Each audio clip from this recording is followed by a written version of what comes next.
बापरे! काय उन्हाळा आहे आणि अशा उन्हाळ्यामध्ये संध्याकाळी रोज-रोज मस्त थंडगार काहीतरी प्यावंसं वाटतं. पण आता रोज सरबत करणे किंवा रोज कैरीचं पन्हं करणे, हे जर तुम्हाला टाळायचं असेल, तर अगदी एका मिनिटात आपलं हे सरबत तयार होतं. तर त्यासाठी हे जे सरबताचं प्रिमिक्स कसं करायचं हे आपण बघणार आहोत. हे सरबताचं प्रिमिक्स तुम्ही पूर्ण उन्हाळाभर स्टोअर करू शकता आणि एका बॉटलमध्ये 1 लिटरच्या एका बॉटलमध्ये 15 ते 20 ग्लास आपलं हे सरबत तयार होतं.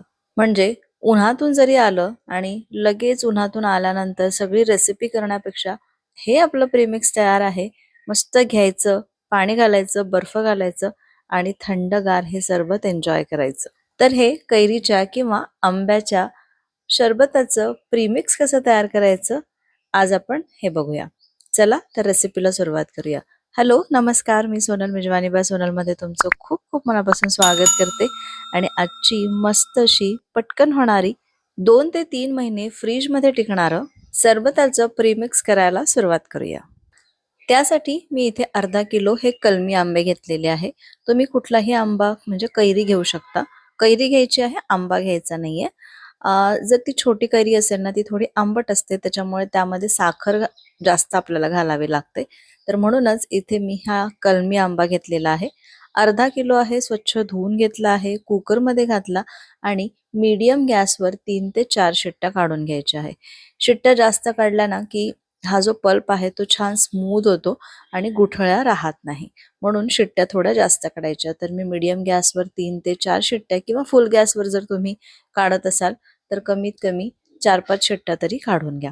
तर हे बघा किती छान शिजलाय ना हा आंबा आणि मस्त असा एकदम स्मूथ असा शिजतो. आता याचा सगळा गर काढून घ्यायचा आहे. सालीमध्ये गर असतो, त्यानंतर ही जी कोय असते त्याच्यामध्ये पण गर असतो आणि जर तुम्हाला खूप कोवळा आंबा मिळाला ज्यामध्ये कोय नसेल तर मग काय करायचं, आंब्याचे सगळे साल काढायचे, त्यानंतर त्याचे छोटे छोटे तुकडे करायचे आणि हे सगळे छोटे छोटे तुकडे आपण कुकरमध्ये जसं आपण आत्ता लावलं त्याच पद्धतीने करायचे. पण आता छोटे तुकडे आहेत तर मग तुम्हाला शिट्ट्या थोड्या कमी काढाव्या लागेल. ठीक आहे, तर इतकी ही महत्वाची टिप आहे. तुम्ही कसंही करू शकता. आता हा जो आपण गर काढून घेतलेला आहे तो एकदा चाळून घ्यायचा. थोडंसं गरम असतानाच चाळायचा आणि हा जो गर आहे तो पण गरम असतानाच थोडासा काढून घ्यायचा. तुम्ही बघितलं मला हाताला चटके बसत होते तरी चमच्याने मी याचा सगळा गर काढून घेतलेला आहे. चाळून घेतल्यामुळे काय होतं, यामध्ये ज्या काही कैरीच्या, आंब्याच्या ज्या रेषा असतात काही किंवा लम्प्स असेल तर ते सगळे निघून जातं आणि छान अशी स्मूथ पेस्ट आपल्याला मिळते. तर आपली ही पेस्ट तयार आहे, हा गर तयार आहे. आता या सरबताचं प्रीमिक्स करायला सुरुवात करूया. त्यासाठी एका पॅनमध्ये 1.5 कप साखर घेतली आणि पाऊण कप यामध्ये पाणी घेतलेलं आहे आणि ही साखर छान विरघळवून घ्यायची. ही साखर चांगली विरघळतपर्यंत आता आपला पाक जर तयार झाला तर गॅस बंद करायचा आणि बाजूला ठेवायचा. आता या सरबताला अजूनच चव यावी, मस्त एक छान फ्लेवर यावा. फक्त कैरीचा फ्लेवर तर टाकून चालणार नाही, कारण कैरीला एवढा काही छान फ्लेवर नसतो. तर म्हणूनच आपण सरबताला अजूनच छान फ्लेवर यावा त्यासाठी एका मिक्सरच्या पॉटमध्ये भरपूर पुदिना घेतला. तर मी इथे अर्धा कप पुदिना घेतलेला आहे. त्यामध्ये 1 चमचा बडीशेप, 1 चमचा जिरे, त्यानंतर 2 चमचे मी इथे काळं मीठ घेतलं आहे आणि 1 चमचा साधं मीठ घातलं आणि हे मिक्सरला बारीक करून घेतलेलं आहे. आता हे बारीक करताना तुम्ही यामध्ये थोडंसं पाणी घालू शकता किंवा हा जो आपण गर काढून घेतलेला आहे तो गर यामध्ये थोडासा घालायचा आणि परत छान फिरवून घ्यायचं. तर अगदी बारीक पेस्ट तयार झाली पाहिजे. बडीशेप आणि जो जिरा आहे ते थोडंसं भाजून घेतलं तरीही चालेल किंवा कच्चं घातलं तरी चालेल, पण भाजून घेतलं ना की ते लवकर बारीक होतं. तर हे बघा अगदी छान बारीक पेस्ट तयार झालेली आहे. आता ही पण आपण चाळून घेऊ, गाळून घेऊ. त्यामुळे काय होईल, यामध्ये जी काही बडीशेप वगैरे जी अख्खी असेल तर ती निघून जाईल. तर हे बघा अगदी बारीक ही पेस्ट आपली तयार झालेली आहे.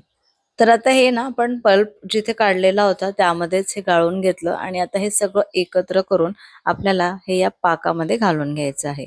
पाक नाहीये, फक्त जी साखर आपण मेल्ट करून घेतली आहे, विरघळवून घेतली आहे पाण्यामध्ये त्यामध्ये. तर आता हे छान मिक्स करायचं आणि आता याला फक्त एक उकळी आणायची आहे. जास्त खूप शिजवत बसायचं नाही. जर याला जास्त शिजवलं तर हे खूप घट्ट येतं आणि मग आपलं सरबत न तयार होता अशी छान जेली तयार होणार. तर आपल्याला सरबत तयार करायचंय, जेली नाही. तर हे इथे लक्षात ठेवायचं. खूप घट्ट करायचं नाही किंवा खूप आटवत बसायचं नाही. आणि थोडंसं तुम्हाला वाटत असेल की घट्ट होत आहे, तर तुम्ही यामध्ये थोडंसं पाणी घालू शकता.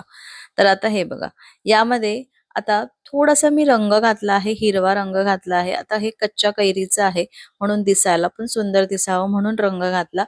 तर जर तुम्ही घरी बनवत असाल आणि नाही घालायचा असेल रंग तरीही चालेल. तर मी इथे थोडासा हा हिरवा रंग घातला आणि परत त्याला एक छान उकळी काढलेली आहे.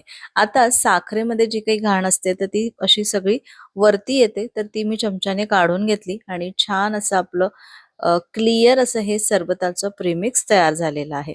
आता आपण हे साखरेने बनवलं आहे, तर थंड झाल्यानंतर या साखरेचं क्रिस्टल होऊ नये, साखर अशी क्रिस्टलाइज होऊ नये आणि त्याचे छोटे छोटे साखरेचे खडे तयार होऊ नये म्हणून यामध्ये अर्धा लिंबाचा रस पिळून घ्यायचा आणि गॅस बंद करायचा आहे किंवा गॅस बंद केल्यानंतर लिंबाचा रस पिळला तरीही चालेल. आता हे छान मिक्स करायचं आणि याला पूर्णपणे थंड होऊ द्यायचं. तर हे बघा, छान थंड झालेलं आहे आणि मी हे या बॉटलमध्ये काढून घेतलेलं आहे. तर ग्लास बॉटलमध्ये किंवा ग्लास जारमध्ये हे करून घ्यायचं. जर तुम्हाला यामध्ये थोडेसे लम्स वगैरे दिसत असेल तर तुम्ही हे गाळून पण घेऊ शकता. मी आत्ता गाळलेलं नाहीये. छान एकदम लम्प फ्री आपलं हे सरबताचं प्रीमिक्स तयार झालेलं आहे. फक्त या बॉटलमध्ये मी भरून घेतलं आणि आता हे मी स्टोअर करून घेणार आहे. तर जी आपण बरणी घेणार किंवा जे काही ग्लास बॉटल घेणार आहे ती छान अशी कोरडी असावी, त्यामध्ये पाण्याचा अंश नको आणि यामध्ये हे बॉटलमध्ये भरून अगदी 2 ते 3 महिने फ्रीजमध्ये आरामात टिकतं. जर तुम्ही आता बनवून घेतलं तर हा उन्हाळा तुम्हाला आरामात जाईल. पण इथे क्वांटिटी तुम्ही बघितली, मी अगदी थोडंसंच बनवलेलं आहे. तर आता हे काय महिनाभर पण पुरणार नाही. तर या उन्हाळ्यामध्ये तुम्ही पण हे कैरीच्या सरबताचं प्रीमिक्स तयार करा. तुम्हाला नक्की आवडेल. आजची ही रेसिपी आवडली असेल तर एक लाईक करा, जास्तीत जास्त शेअर करा आणि अजूनपर्यंत चॅनलला सबस्क्राईब केलं नसेल तर प्लीज सबस्क्राईब करा. पुन्हा भेटते अशाच एका मस्त रेसिपीसोबत उद्या दुपारी 2 वाजता. तोपर्यंत बाय बाय.